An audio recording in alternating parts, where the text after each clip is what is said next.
الرحمن الرحيم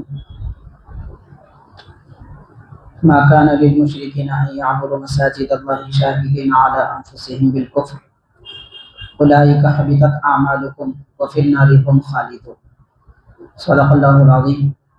وقال الله تعالى في شأن حبيبه إن الله وملائكته يصلون على النبي يا أيها الذين آمنوا صلوا عليه وسلموا تسليما. اللهم صل على سيدنا محمد وعلى آله وأصحابه افضل صلواتک وعدد معلوماتک وبارک وسلم. محترم حاضرین معزز سامعین، السلام علیکم ورحمۃ اللہ وبرکاتہ۔ 10ویں پارے میں 9ویں رکوع کا آغاز ہوا ہے سورہ توبہ۔ اللہ تبارک و تعالیٰ فرماتا ہے کہ مشرکین کے لیے یہ عمل نہیں ہے کہ وہ مسجدوں کو آباد کریں جبکہ وہ اپنے آپ پر کفر کے بارے میں یقین رکھتے ہیں۔ یعنی ایمان والوں سے یہ کہا جا رہا ہے کہ آپ مشرکین سے امید نہ رکھیں کہ وہ اللہ کے گھر کو آباد کریں گے۔ مسجدوں کو آباد کرنا ایمان والوں کا کام ہے اور غیروں سے امید نہیں کی جا سکتی۔